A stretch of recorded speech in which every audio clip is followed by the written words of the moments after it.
Anak-anak yang dikasihi oleh Yesus Kristus, mari kita satukan hati dan pikiran kita. Mari kita bersatu di dalam doa. Mari kita berdoa. Tuhan Yesus, kami mengucap syukur Tuhan atas segala berkat-Mu yang masih kami rasakan pada hari ini Tuhan. Tuhan, sebentar lagi kami akan mendengarkan firman-Mu. Kami akan mendengarkan tentang nilai-nilai Kristiani, bagaimana kami dapat merefleksikan dan menerapkan itu dalam kehidupan kami sehari-hari. Kami butuh pertolongan-Mu ya Tuhan. Tuhan, berkatilah pelajaran ini. Di dalam nama Yesus kami berdoa dan mengucap syukur. Haleluya, amin.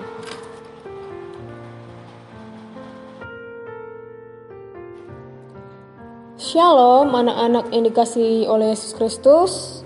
Hari ini kita akan belajar tentang nilai-nilai Kristiani yang berdasarkan buah-buah roh dalam kitab Galatia 5 ayat 22 sampai 23. Melalui pembahasan ini kita diharapkan para siswa dan siswi dapat memahami dan mempraktekkan nilai-nilai tersebut guna menunjukkan identitas kita sebagai pengikut Kristus.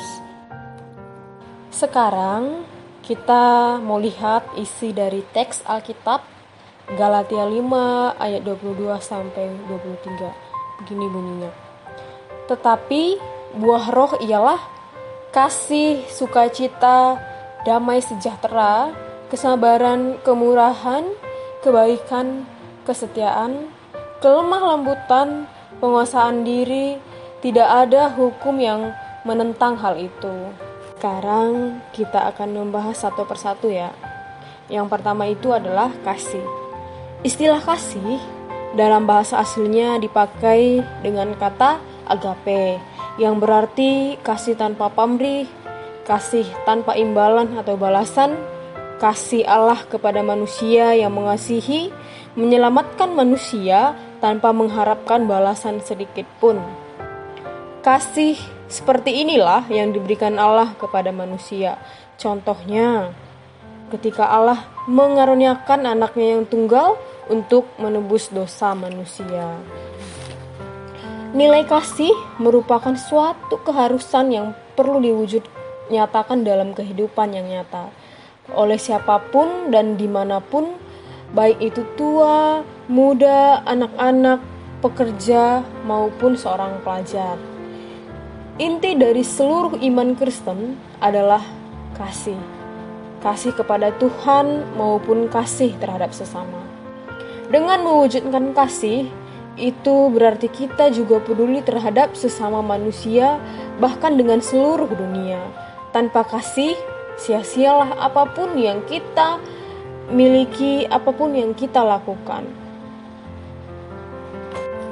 Dan yang kedua itu adalah sukacita. Kata sukacita berulang kali disinggung dalam Alkitab. Bahkan dalam kitab Filipi saja, kata ini ditulis lebih kurang 16 kali. Itu artinya sukacita sangat penting dalam kehidupan manusia.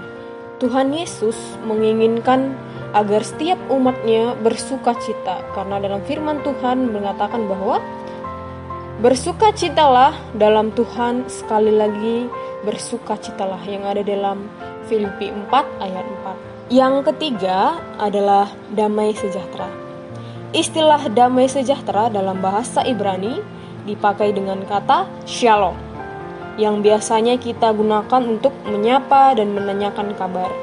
Istilah shalom bisa menyangkut setiap hal membawa kebaikan tertinggi pada manusia. Tuhan Yesus Kristus telah mengadakan damai sejahtera bagi kita. Karena dengan kematiannya, Ia telah melenyapkan perseteruan antara manusia dengan Allah.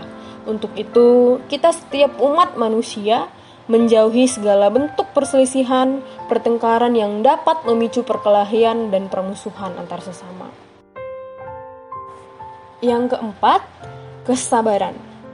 Sabar dalam bahasa Indonesia berarti yang pertama, tahan menghadapi cobaan seperti tidak lekas marah atau putus asa. Dan yang kedua, sabar berarti tenang dan hati-hati dalam bertindak. Kata sabar memang sangat mudah kita ucapkan, akan tetapi sangat sulit dilakukan dalam kehidupan nyata. Kesabaran adalah sesuatu yang harus dimiliki oleh setiap orang Kristen. Sabar membuat kita tetap bersyukur, sabar membuat kita tidak bersungut-sungut apalagi pesimis dan putus asa. Karena kita percaya akan pertolongan Allah kepada kita. Untuk itu mari kita selalu bersabar dan bersyukur atas kehidupan kita setiap harinya. Kelima adalah kemurahan dan kebaikan. Kemurahan dan kebaikan adalah dua kata yang hampir sama artinya. Bahkan dalam bahasa aslinya, kemurahan sering juga diartikan dengan kebaikan. Kemurahan dan kebaikan suatu sikap hidup seseorang yang dengan rela hati memberikan pertolongan kepada orang lain tanpa mengharapkan imbalan apapun. Dalam iman Kristen, dasar kemurahan dan kebaikan dipahami sebagai tanggapan manusia terhadap kemurahan dan kebaikan Allah, yang terlebih dahulu mengasihi manusia. Allah adalah pribadi yang penuh dengan kemurahan dan kebaikan. Itu sebabnya, hidup kita sebagai umat Kristen tidak lepas dari kemurahan dan kebaikannya yang tidak henti-hentinya membagikan berkatnya hari lepas hari. Ia adalah selalu bermurah hati, memenuhi kebutuhan hidup kita menurut kekayaan dan kemuliaannya dengan Yesus Kristus. Karena Tuhan Yesus memberikan perintah kepada kita supaya meneladani kemurahan dan kebaikan Tuhan. Tuhan Yesus berfirman, "Demikianlah kehendaknya terangmu bercahaya di depan orang supaya makhluk hidup melihat perbuatanmu yang baik dan memuliakan Bapamu yang ada di sorga." Firman ini bisa kita lihat dalam Matius 5 ayat 16. Jadi marilah kita sama-sama memberikan kemurahan dan kebaikan terhadap sesama kita dimanapun dan kapanpun kita berada. Yang keenam adalah kesetiaan. Kesetiaan dalam bahasa aslinya diambil dari kata pistis yang berarti layak untuk dipercaya. Istilah setia yang merujuk kepada melakukan segala sesuatu dengan tekun. Kesetiaan seseorang akan kelihatan di dalam proses bagaimana ia menyelesaikan upayanya dari awal sampai akhir. Yesus adalah suatu tokoh yang sangat ideal ketika kita ingin mewujud nyatakan kesetiaan dalam kehidupan keseharian kita. Ia menyelesaikan tugas-tugasnya, bahkan ia rela mati untuk menebus dosa kita. Oleh karena itu, setiap umatnya dituntut supaya percaya kepada Tuhan setiap apa yang dilakukan dan Dia perintahkan kepada kita. Setia terhadap iman dan kepercayaan kita walaupun banyak cobaan atau tantangan yang kita hadapi. Tuhan Yesus menyatakan bahwa orang yang setia dalam perkara-perkara yang kecil akan Tuhan percayakan kepada perkara-perkara yang besar yang dapat kita lihat dari Matius 25 ayat 14-30. Oleh sebab itu, marilah kita memiliki gaya hidup yang setia. Yang ketujuh adalah kelemah lembutan. Salah satu ucapan bahagia yang diucapkan Yesus adalah, "Berbahagialah orang yang lemah lembut, karena mereka akan miliki bumi," yang ada dalam Matius 5 ayat 5. Di tengah-tengah manusia yang penuh dengan kekejaman, kesadisan, kesabaran, kekerasan, maka nilai-nilai kelemah lembutan pun mulai pudar dalam kehidupan kita. Padahal nilai-nilai ini sangat penting bagi kehidupan manusia. Tuhan mengingatkan kita agar prinsip kerajaan Allah yang penuh dengan kelemah lembutan Yesus sendiri memberitahukan dan menunjukkan bahwa dirinya adalah seorang yang lemah lembut. Jadi sikap ini bisa kita praktekkan dalam kehidupan kita sehari-hari terhadap keluarga, lingkungan, dan sesama kita.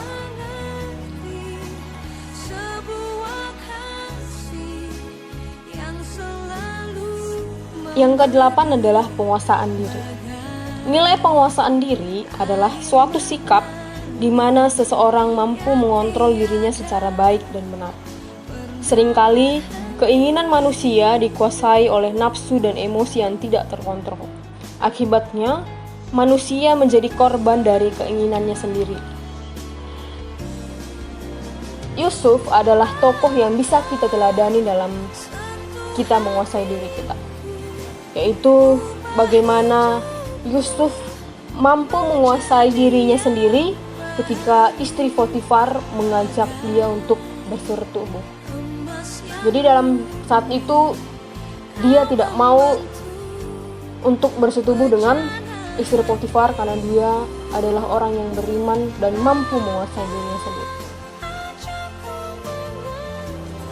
Anak-anak yang dikasihi oleh Yesus Kristus, demikianlah pelajaran kita hari ini. Semoga pelajaran kita hari ini dapat bermanfaat untuk kehidupan kita, dapat kita refleksikan dan dapat kita wujud nyatakan dalam kehidupan kita sehari-hari. Kiranya Tuhan Yesus selalu memberkati kita dalam kehidupan kita masing-masing, dan sampai jumpa di pelajaran berikutnya. Tuhan Yesus memberkati. Amin.